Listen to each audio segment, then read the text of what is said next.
Muito obrigada, querida. Eu agradeço pelo convite. É uma alegria estar aqui com vocês.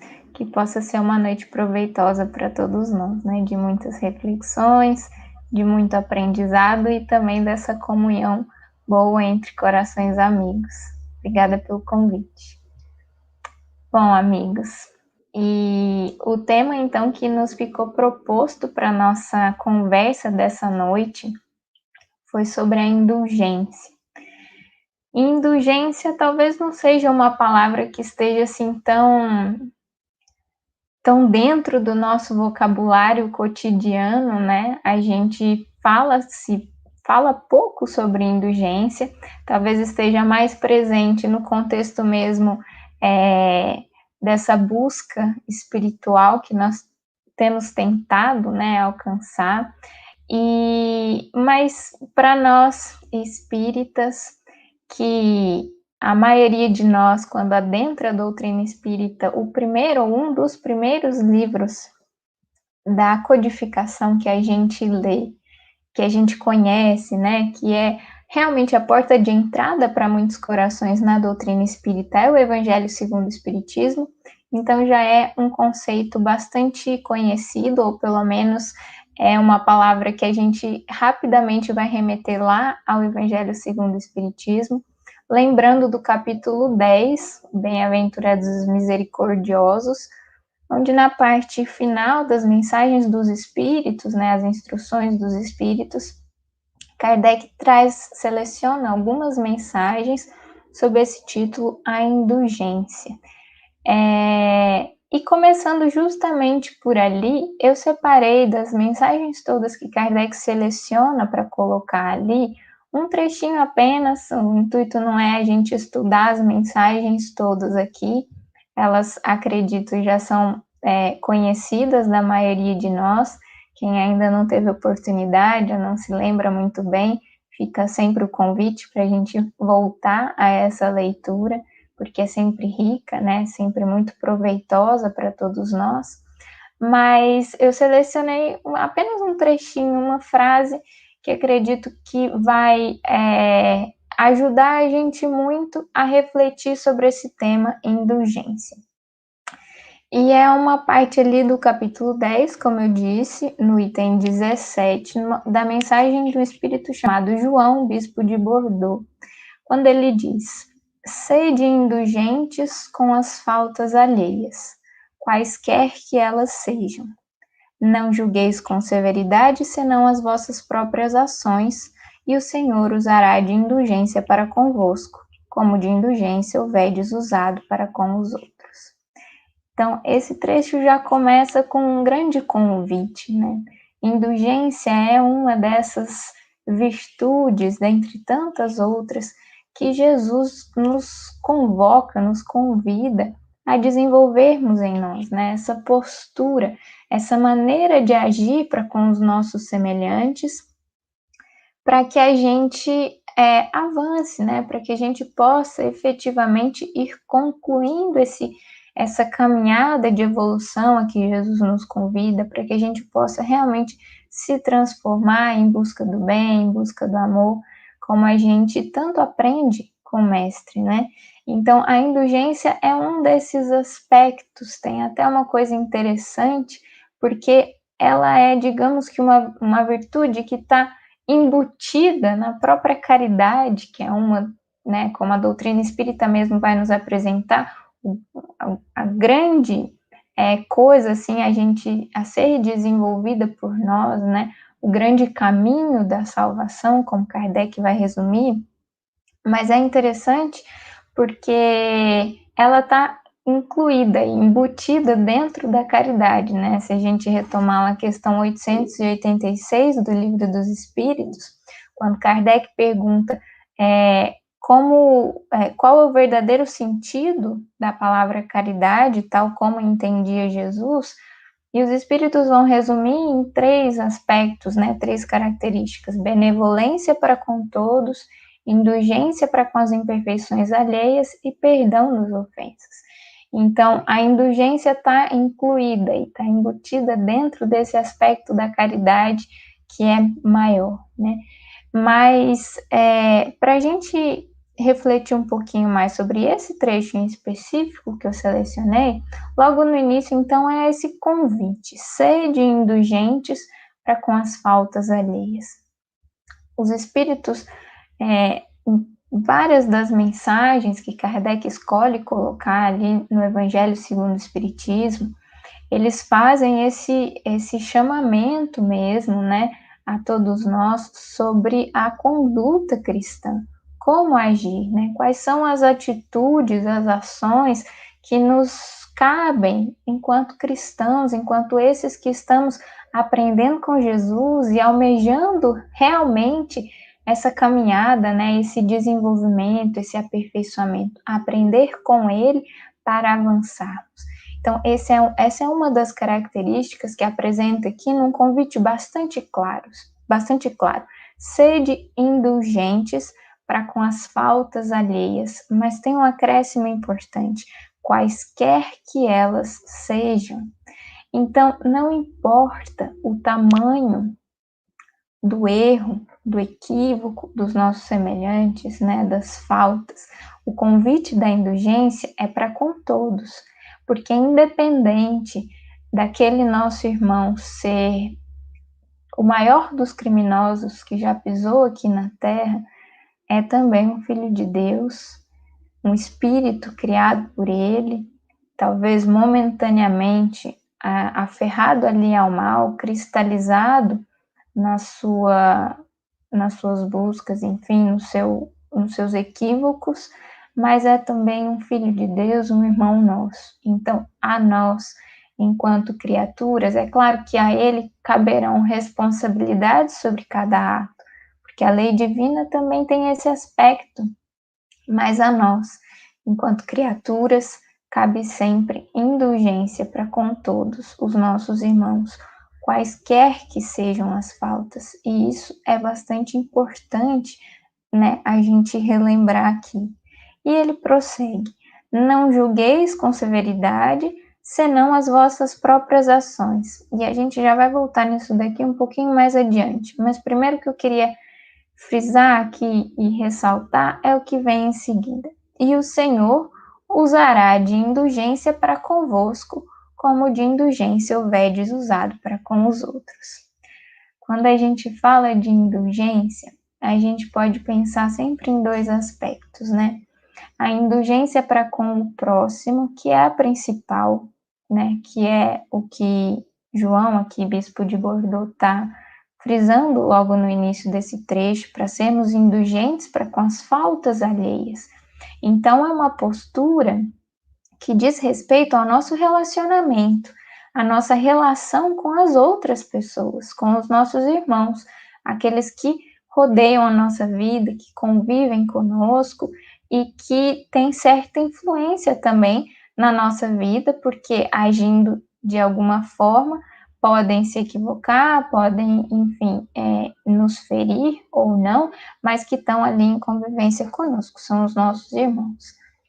Mas às vezes a gente pode pensar no aspecto da indulgência para conosco mesmo, né? E aqui o Espírito está dizendo para a gente que o Senhor, ou seja, Deus, usa de indulgência para conosco na medida que a gente use de indulgência para com os nossos semelhantes. Então, a gente pode ficar pensando, mas será que Deus não é indulgente para conosco sempre? Não é Deus, o Pai de suprema bondade, de suprema misericórdia, como conciliar uma ação de Deus que esteja condicionada às nossas ações, às nossas atitudes? Se o Espírito está nos convocando a agir, né, a ser indulgente com as faltas, quaisquer que elas sejam, dos nossos irmãos, como é que Deus conciliaria aí a indulgência para com os nossos equívocos, a nossa própria postura para com os nossos irmãos, né? Será que isso faz algum sentido?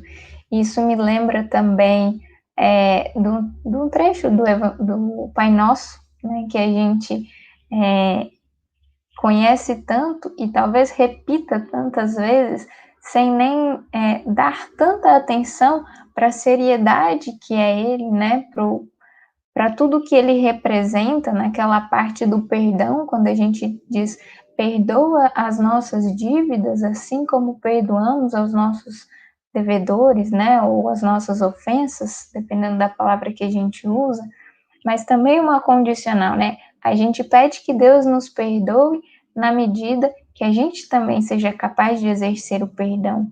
Será que Deus não nos perdoaria sempre? E aí, para a gente tentar entender um pouquinho isso melhor, eu gostaria de trazer um texto do Espírito Emmanuel, que está lá no livro Atenção, e a mensagem se chama Ante a Indulgência Divina.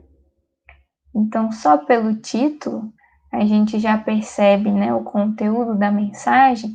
Aqui a gente vai falar da indulgência, não a que diga respeito à nossa própria ação, mas aquela que vem de Deus. E Emmanuel começa o texto dizendo assim: induzidos à intemperança mental, a explodir dentro de nós por vulcão de loucura, meditemos na indulgência divina, para que não venhamos a cair nos desajustes da intolerância. Então, é sempre uma maneira de pensar, né, de agir, que nos ajuda. Toda vez que a gente vai agir de alguma maneira para com o nosso semelhante, é nós pensarmos como Deus tem agido conosco, não é? E esse é o grande convite. E aí Emmanuel vai trazer então aqui agora na sequência, e a gente vai ver alguns exemplos para que a gente leve a meditação, para que a gente possa trazer aqui no nosso íntimo, né, relembrando aí as nossas próprias vivências, como Deus tem sido indulgente para conosco. E ele começa: achávamo-nos ontem desarvorados e oprimidos no turvelinho das trevas. Mano, talvez seja um pouco forte aqui, né, até com as palavras, mas se a gente for pensar, qualquer um de nós que olhe para trás, ainda nessa mesma encarnação, a gente vai perceber o quanto nós já caminhamos, o quanto lá atrás, alguns anos, nós éramos diferentes. Talvez antes de conhecer a doutrina espírita, talvez antes de começar a nossa busca espiritual, talvez mais na adolescência, quando muitos de nós agimos por impulsividade, fazemos uma série de coisas que depois a gente se transforma, né?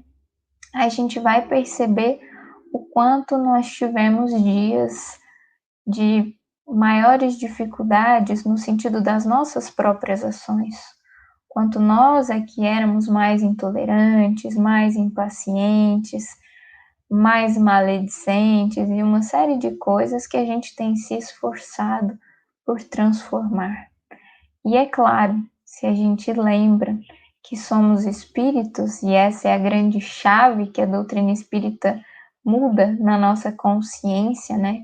Perceber essa nossa jornada espiritual, nós com certeza reconheceremos que hoje somos a nossa melhor versão. Se a gente caminha na evolução, passo a passo, encarnação a encarnação, não sabemos, graças ao esquecimento, e isso é bênção para cada um de nós, não sabemos exatamente, mas sabemos que lá atrás, há 3 encarnações, há 5 encarnações, há 10 encarnações, éramos espíritos muito mais arraigados ao mal, muito mais ignorantes, no sentido de que ignorávamos mesmo uma série de coisas, enfim, um comportamento ali um pouco mais afastado do que aquilo que hoje já conhecemos e tentamos nos transformar, né? Essa conduta cristã, né? Essa conduta mais harmonizada com a lei divina. É o que ele está chamando aqui de desarvorados e oprimidos no turvelinho das trevas.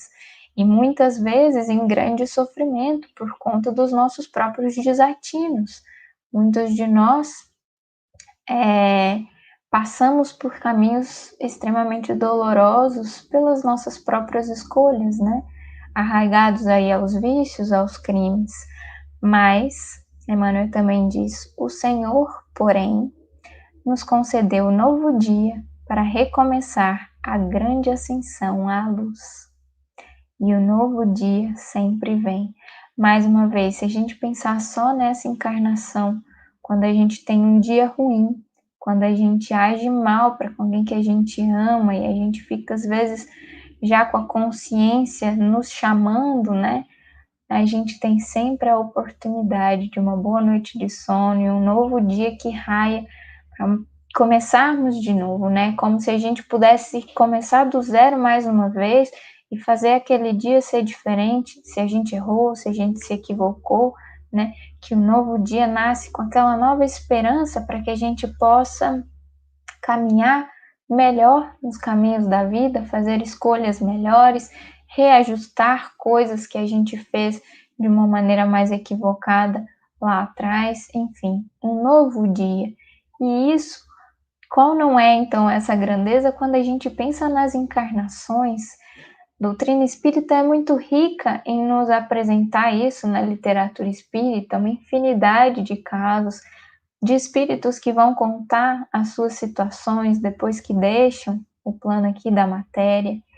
E aí, quando faceiam, né, a realidade espiritual e tem maior consequência de tudo aquilo que viveram e de todos os compromissos e de todos os deveres, e aí, olhando para trás, a gente consegue perceber onde se equivocou, enfim, e muitas vezes vem aí então o sofrimento por termos agido mal, por não termos aproveitado as oportunidades, enfim, mas então vem Deus, nosso misericordioso Pai, com a oportunidade de uma nova encarnação, reunindo ali, muitas vezes, aqueles corações que tivemos desavenças, aqueles para com os quais a gente precisa de alguns reparos, para alguns acertos de contas, reencarnamos mais uma vez numa nova experiência, muitas vezes agrupados ali na mesma família, para que os laços de amor possam ser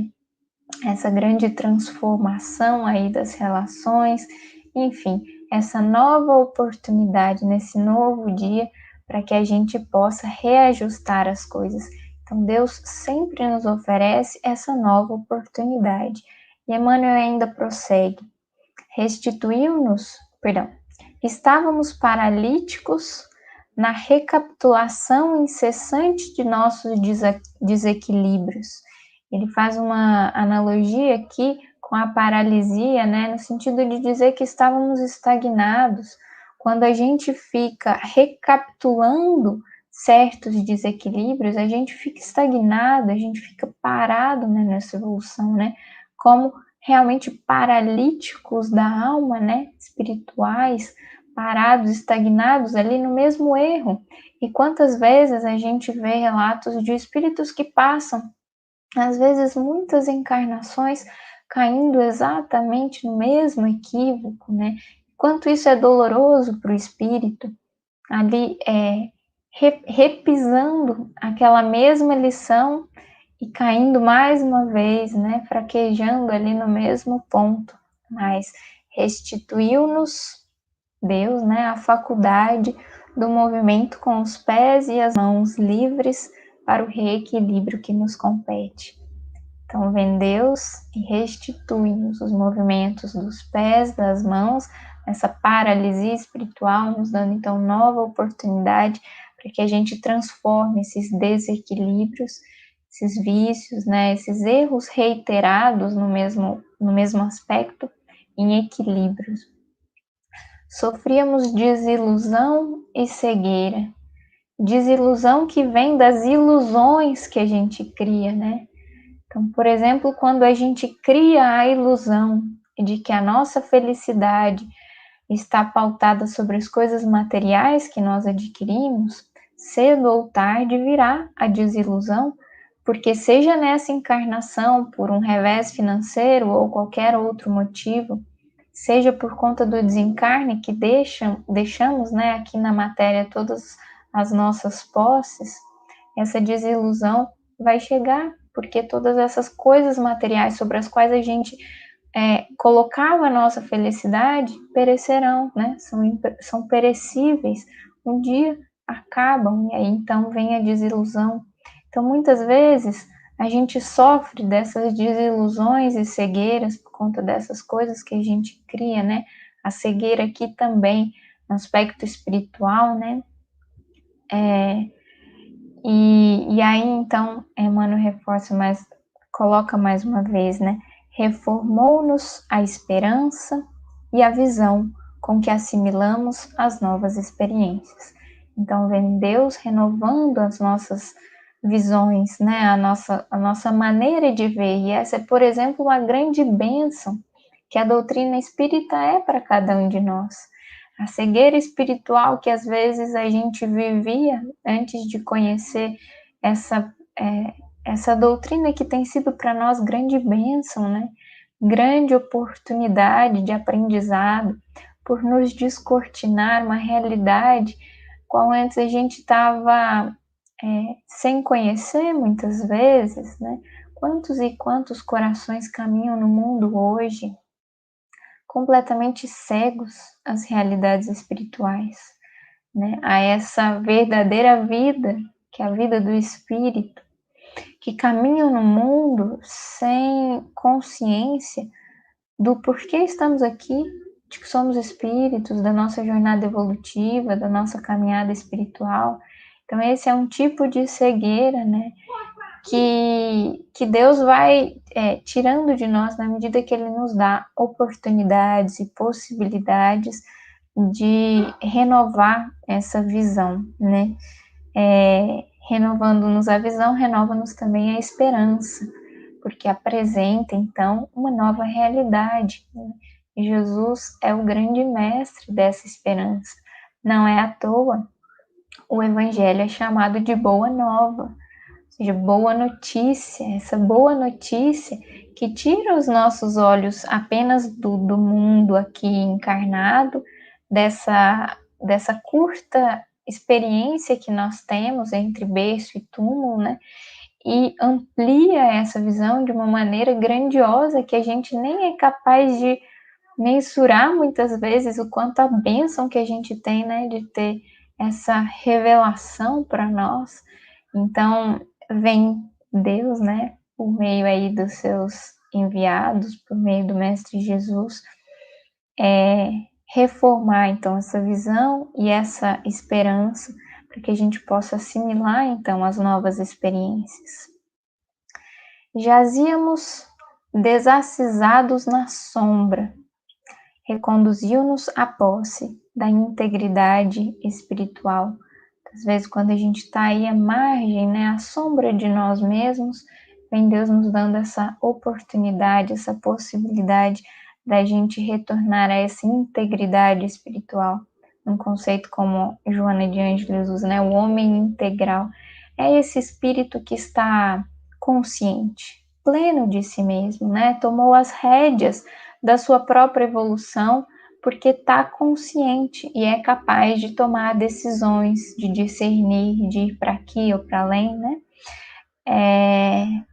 Padecíamos a desesperação a desgovernar-nos o verbo através de atitudes blasfematórias. E essa é tão presente ainda nos nossos dias, né? O que temos feito com o nosso verbo, o que fazemos com as nossas palavras.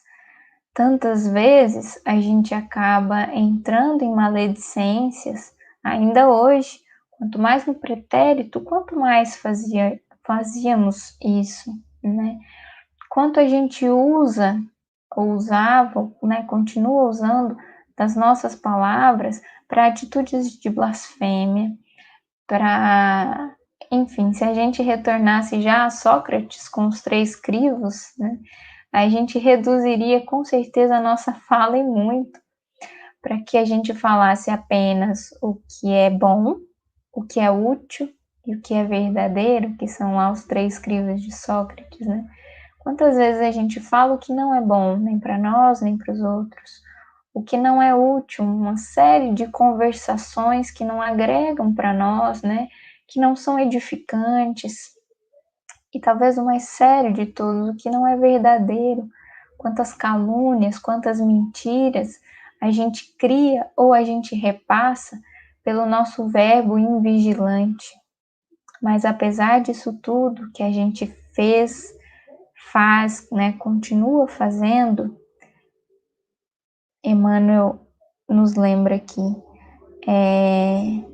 investiu-nos de novo Deus com o poder de falar acertadamente. Se a gente pensar nas várias encarnações, por exemplo, a gente pode ter usado, né, o verbo muito mal. A gente segue encarnando com a possibilidade da fala, porque é com a possibilidade de falar novamente que a gente vai poder usar então essa faculdade para o bem e acertar. Deus renovando sempre as nossas oportunidades, as nossas possibilidades, apesar de todos os nossos equívocos, apesar de todos os nossos tropeços. E Emmanuel ainda prossegue: vitimávamos a surdez nascida de nossa rebelião perante a lei. Dotou-nos de abençoados ouvidos com que possamos assinalar as novas lições do socorro espiritual. Mais uma vez, uma surdez espiritual, mas vem Deus renovando as oportunidades.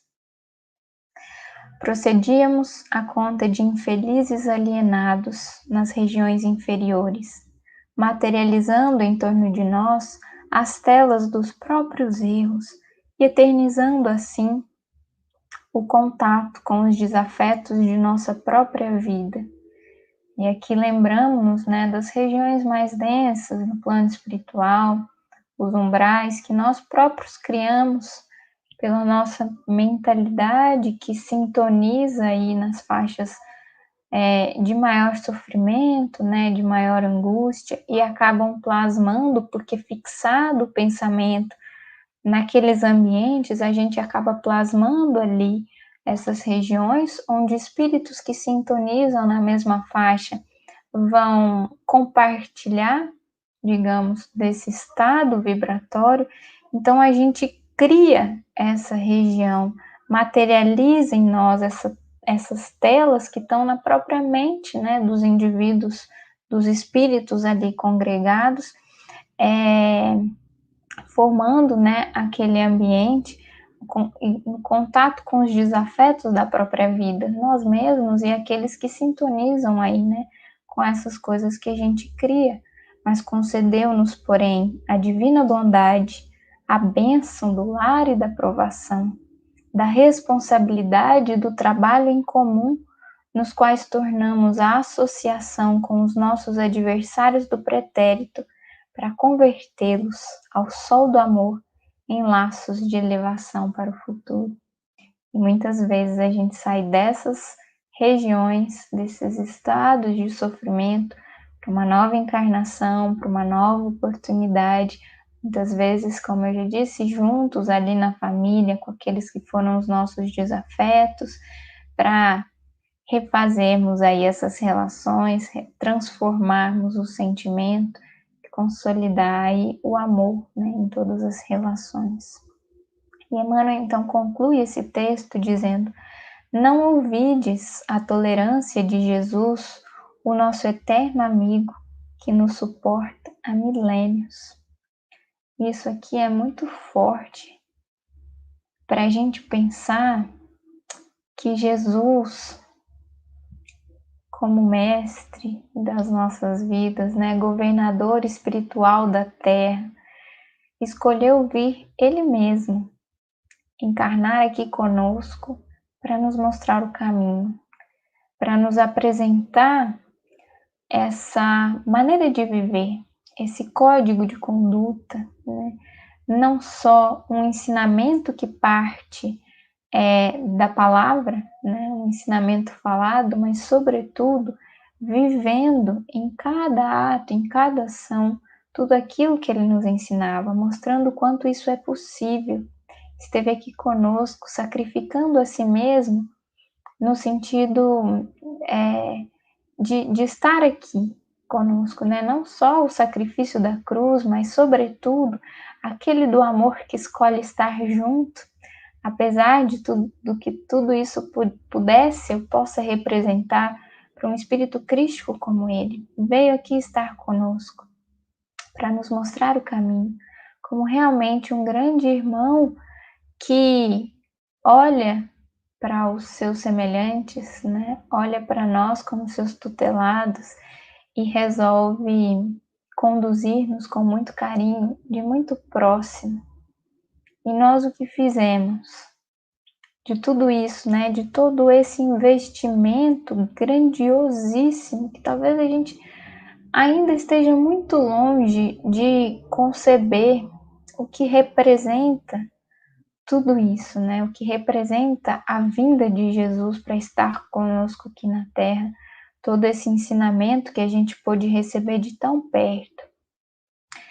A maioria de nós não soube aproveitar tudo isso, que ele já nos apresentou há 2000 anos, lá atrás, quando esteve conosco. E desde então, nós que o conhecemos e através das muitas encarnações que tivemos, seguramente tivemos contato com os seus ensinamentos, se não diretamente com ele lá, mas através de toda a divulgação que o Evangelho de Jesus teve no mundo ao longo desses 2000 anos, com certeza tivemos contato com esses ensinamentos em alguns ou em vários momentos, e ainda assim seguimos errando muito, né? Seguimos escolhendo deliberadamente combatê-lo, persegui-lo, ou simplesmente aferrar-nos aí aos nossos próprios interesses pessoais, ao nosso egoísmo, aos nossos vícios, e não segui-lo, e não aprender com tudo aquilo que ele veio nos ensinar. E será que Jesus desistiu de nós por isso? Não segue desde então, buscando a cada um desses corações, para até o momento, até o dia, que enfim a gente possa despertar realmente para esse chamado e caminhar ao seu lado como um discípulo sincero, como aquele que está disposto a transformar a sua vida, porque entendeu finalmente, né, enfim, a proposta dessa caminhada espiritual e consegue então, a partir dessa ação, uma comunhão mais profunda com Jesus, com Deus, nosso Pai, e estarmos almejando e caminhando para essa verdadeira felicidade e a verdadeira paz do reino de Deus que Jesus nos apresenta, né? Então, concluindo aqui esse parágrafo de Emmanuel, mais uma vez ele diz: não ouvides a tolerância de Jesus, o nosso eterno amigo que nos suporta há milênios, amparando-nos o coração através de 1000 modos, de cada passo do dia, e por gratidão a ele, que não vacilou em aceitar a própria cruz para testemunhar-nos benevolência, sejamos aprendizes autênticos da fraternidade, porquanto somente no perdão incondicional de nossas faltas recíprocas conseguiremos atender-lhe ao apelo inolvidável: amai-vos uns aos outros, como eu vos amei. E aí Emmanuel fecha com esse mandamento de Jesus, que talvez seja um dos mais desafiadores que o Evangelho nos apresenta. Porque amar ao próximo como a nós mesmos já é um baita desafio. Imagine amar ao próximo como Jesus nos ama. O patamar está um pouquinho mais alto, porque o amor de Jesus para conosco a gente nem é capaz de mensurar ainda. É maior do que qualquer amor que a gente conheça aqui no mundo, né? Então, enfim, mas é esse o convite, é a gente olhar para tudo isso que a gente já recebe do alto, né? Essa indulgência divina Nós não somos perfeitos, nós nos equivocamos muito nessa encarnação, na presente existência, né? Agora, nesses tempos que vivemos, se a gente olhar para o nosso dia de hoje, para o nosso dia de ontem, a gente vai poder ver uma série de equívocos, mas se a gente for um pouquinho mais para trás, né? Se a gente pensar nas encarnações pregressas e sabe-se lá onde estávamos e o que estávamos fazendo, mas se estamos aqui hoje nessa luta, sabemos que lá atrás também, muito provavelmente não fizemos as melhores escolhas. Deus não desistiu de nós e segue nos dando oportunidades renovadas. É claro, as oportunidades nunca são as mesmas. Quando a gente não aproveita uma boa oportunidade lá atrás, ela vai se dar novamente, mas não exatamente na mesma configuração, nas mesmas circunstâncias. Talvez uma nova encarnação, aquele ser amigo, aquele ente querido que estava lá para nos auxiliar, para dar um apoio, talvez não possa estar junto, talvez as dificuldades sejam um pouquinho maiores, mas é sempre uma nova oportunidade, né? Então, quanto nós temos recebido do alto para com as nossas imperfeições, para com os nossos equívocos, para com a nossa negligência, com os ensinamentos de Jesus, quanto já recebemos e quanto deixamos para depois. E, enfim, Jesus segue conosco, né? Tolerante. Então, esse é um grande convite aí para a gente pensar em nós mesmos, de como Deus tem agido para conosco, como tem sido essa misericórdia divina para com todos os nossos equívocos. E aí então a gente retoma lá na frase inicial da nossa reflexão dessa noite, quando o Espírito João, bispo de Bordeaux, lá no Evangelho segundo o Espiritismo, capítulo 10, item 17, nos diz que o Senhor vai ser indulgente para conosco na medida da nossa indulgência para com os nossos irmãos, né? Convidando-nos então a sermos indulgentes por as faltas alheias dos nossos semelhantes. E aí então a gente percebeu, acredito aqui, que a misericórdia do alto sempre existiu. E é claro, se a gente está falando de Deus, né? Deus que é a inteligência suprema e causa primária de todas as coisas, ou seja, é sempre a fonte primeira de tudo, na sua infinita bondade, na sua infinita misericórdia, suprema misericórdia, não poderia ser diferente. A misericórdia parte do alto para nós sempre, sempre. A questão é o quanto nós estamos percebendo disso, quanto nós estamos abertos para receber, né? Eu gosto sempre de pensar no amor divino. Deus nos ama sempre, mas nós nos sentimos amados por Ele. Esse é o grande empecilho, talvez, né? Ele está na criatura, ele não está em Deus. Se Deus é causa primária, a misericórdia nasce do próprio Criador. Então, esse é sempre o ponto inicial.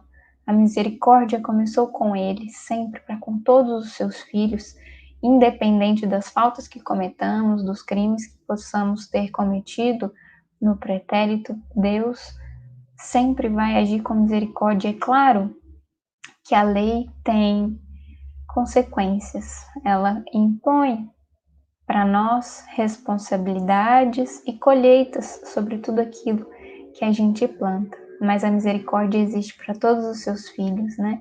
Deus dando oportunidades para que a gente possa refazer os caminhos. Se a gente está se equivocando, Ele vai nos mostrar um caminho de recomeço para que a gente possa reparar os débitos, sim, porque temos responsabilidade com eles, né? Então, reparar para podermos seguir adiante.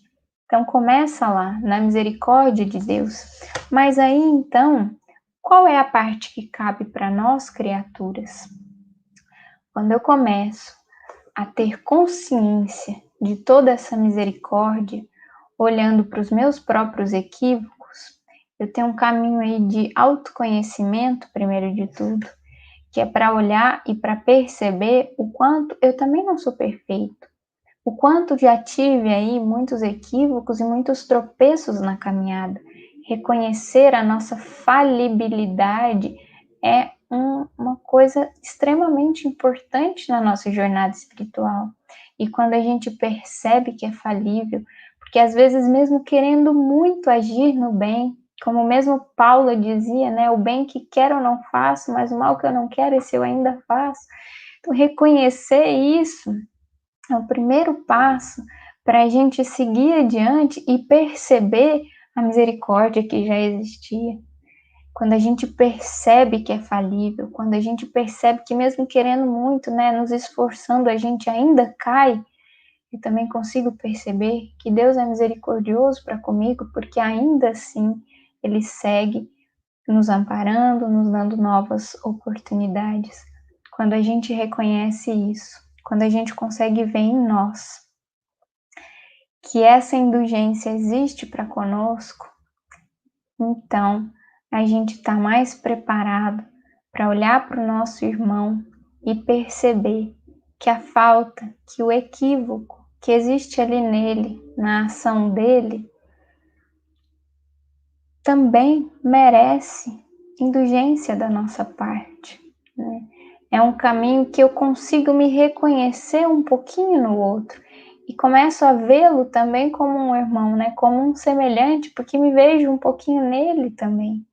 E a partir disso, o ciclo vai se completando, porque então se eu ajo se eu tenho indulgência para com os meus semelhantes, aí como o Espírito aqui está dizendo, o Senhor também usará de indulgência para conosco, ou seja, eu vou perceber ainda mais a indulgência de Deus para mim, porque eu, eu passo um pouquinho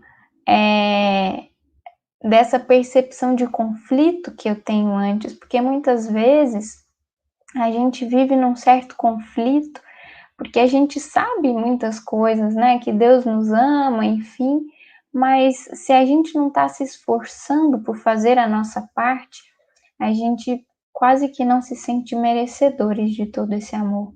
Mas quando eu me esforço por agir com indulgência para com o meu irmão, né, para ser indulgente para com os meus semelhantes, aí então eu sei que eu estou fazendo o meu esforço. Ainda que eu não consiga efetivamente, né, ser essa virtude plena na minha vida, eu sei que estou fazendo o meu esforço. E aí então começo a me sentir um pouquinho mais merecedor desse amor infinito que Deus tem para comigo também. E aí a gente entra num ciclo, uma espiral que só cresce, porque me sentindo mais amada, vou poder agir ainda melhor, né, com mais amor para com os meus semelhantes e assim sucessivamente. Mas aí a gente volta então para esse trechinho que ficou antes, que eu disse que a gente voltaria depois, quando o Espírito diz: sede indulgentes para com as faltas alheias, mas julgueis com severidade as vossas próprias ações. João, aqui, bispo de Bordeaux, não é o único espírito a dizer isso. Esse conceito da severidade para conosco aparece muitas outras vezes, ali no próprio capítulo 10, na mensagem do Espírito José, José, Espírito Protetor, ele também vai dizer dessa severidade para conosco, né? Então, fazendo um contraponto aqui, ser indulgente para com os outros, mas severo para conosco, né? Como que a gente equaciona então essa situação? De onde vem a indulgência para conosco? A indulgência para conosco vem do alto. Deus é misericórdia infinita para todos os seus filhos. Mas o meu papel enquanto ser consciente que já percebeu todo esse mecanismo de indulgência divina, né? O meu papel para comigo é um dever de transformação, da consciência que já está atenta a si mesma e já sabe os caminhos da transformação e cobra de si no sentido da seriedade da nossa ação. Se a gente já sabe como agir, a gente tem o dever de nos esforçarmos ao máximo das nossas capacidades para sermos o melhor que nós podemos todos os dias. Esse é o grande convite do Evangelho. Jesus nos consola, mas ele nos tira do lugar. Ele nos mostra o quanto o sacrifício pessoal é importante para a nossa caminhada evolutiva. Se a gente não tiver esse suor do nosso rosto para conquistar as nossas próprias almas, a gente vai seguir naqueles velhos hábitos já tão automáticos em nós, né? Vencer um hábito antigo é muito difícil e exige muito esforço de nós. Por isso, essa severidade, né? Que é um pouco desse compromisso que a gente assume conosco mesmo, da nossa evolução, porque só depende de nós, não é mesmo? Então a gente precisa fazer esse compromisso com a nossa consciência de seguirmos adiante. E aí, tudo isso me lembra muito o exemplo de Pedro. Eu gostaria de fechar aqui a nossa reflexão, lembrando um pouquinho do exemplo dele, porque Pedro passou por esses caminhos todos, no aprendizado do que seja essa indulgência. Pedro era dos discípulos um dos mais severos para com os seus irmãos que se equivocavam no caminho. Ele era duro, ele era rude, né? Ele era bem severo. Mas ele amava Jesus e estava com ele todo o tempo, né? Nessa jornada do discípulo ali bem próximo de Jesus. E ele acreditava-se muito forte. Acreditava ele que ele mesmo não cairia, né? Que ele estaria com Jesus em todos os momentos, que ele seria sempre o discípulo fiel, o discípulo exemplar. Mas um pouco antes do momento ali da crucificação de Jesus, Humberto de Campos nos narra lá no Boa Nova que essa cena começa lá na lavagem dos pés, quando Jesus lava os pés dos discípulos e Pedro recusa que Jesus lave os pés dele, um pouco, primeiro por não ter entendido muito bem aquele ato, aquele momento, e sentindo-se assim um pouco melhor, digamos, que os seus irmãos, porque ele diz para Jesus, né? Nunca me lavareis os pés, meus companheiros estão sendo ingratos e duros nesse momento, deixando-vos praticar esse gesto. Então, no fundo, ele se sentia um pouquinho mais especial. Ele falou: eu não vou ser igual a eles, né? Eu não vou deixar que você faça isso. E aí Jesus conversa com ele ali, tem algumas lições, e a gente percebe que Pedro, ele não fazia por mal assim, mas ele achava realmente que ele era um discípulo extremamente leal, que ele era corajoso e que ele estaria com Jesus em todos os momentos, né?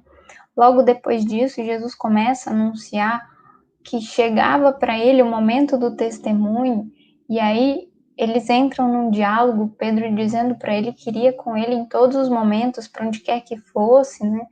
E Jesus vai acalmando aquele coração um pouco ansioso ali de Pedro, né? Mostrando para ele que talvez as coisas não fossem assim como ele acreditava. E lá no final do diálogo ele mesmo vai dizer para Pedro que naquela noite Pedro negaria 3 vezes ainda antes que o galo cantasse.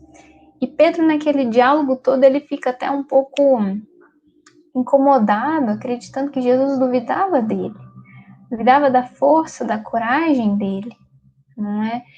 E Humberto de Campos vai nos narrar logo em seguida que, enfim, vem a acusação, Jesus é preso, e Pedro, um pouco aflito, ali tentando entender o que acontecia, ele começa a circundar para tentar ver o mestre, né, entender um pouco a situação, e as pessoas começam a apontar para ele, né, reconhecê-lo, não é aquele o discípulo, e ele começa a negar, nega uma, nega duas, nega 3 vezes. E quando ele nega a terceira vez, ele escuta o galo cantar e ele lembra da fala de Jesus que previa aquele momento. Então ele cai em si e talvez ele tenha entrado até num processo assim de não acreditar. Às vezes a gente se acha mais capazes, né, do que somos, e quando a gente cai, quando a gente vê que é frágil, a gente se culpa por não ter conseguido, né? Talvez tenha sido isso que tenha acontecido com Pedro ali naquele momento, mas não acaba aí. Jesus volta. Jesus volta e pergunta para ele também 3 vezes: Pedro, tu me amas? Então apacenta as minhas ovelhas. E aí Pedro, que tinha caído naquele abatimento, ele percebe que o amor e a misericórdia de Jesus não tinham limites, né? Apesar do equívoco, apesar da negação, Jesus volta para buscá-lo. E aí então, aquele Pedro que era duro, que era intransigente, começa a perceber que a fragilidade também morava nele. A partir do momento que ele percebeu que a fragilidade também morava nele, ele foi capaz de começar a olhar para os seus irmãos com um pouquinho mais de compaixão, compreendendo um pouquinho mais as faltas e os equívocos alheios, né? Faltas e equívocos esses que muitas vezes não eram nem para com ele diretamente, né? Mas aquelas atitudes que para o mundo eram reprovadas, ele começa a entender isso um pouco melhor e se transforma no Pedro que nós conhecemos depois como esse grande apóstolo. Então, esse é o caminho que ele traçou e que nos diz tanto, né, nesse tema da indulgência. Percebendo a nossa própria fragilidade, a gente é capaz também de olhar com mais compaixão para os nossos semelhantes. Nós somos todos irmãos em jornada, em caminhada. Estamos aprendendo, alguns um pouco mais adiante, outros um pouco mais atrás no caminho, mas amparados uns pelos outros, a gente segue adiante. E o nosso dever, enquanto criaturas, é primeiro com a nossa própria transformação, com o nosso aperfeiçoamento, vencendo os nossos hábitos antigos, para que a gente possa servir cada vez melhor os nossos irmãos, para que a gente possa olhar também para aqueles, né, aprendendo com os que vão adiante, amparando os que vão um pouquinho mais atrás, mas todos avançando. Esse é o grande convite, que Jesus possa nos inspirar, nos abençoar nessa jornada, nessa caminhada de desenvolvimento das nossas virtudes, que possamos consolidar cada vez mais a indulgência nas nossas ações, o amor nos nossos corações, enfim, avançando sempre e aprendendo com Jesus, esse nosso mestre, que não tem desistido de nós já há tanto tempo, e a Deus sempre, né, desde o início, investindo em nós, nos dando sempre tantas e tantas oportunidades, que a gente saiba valorizar todas as oportunidades que nós temos hoje em mãos, né, aproveitar disso ao máximo para seguirmos com Jesus. Muito obrigada a todos, uma boa noite.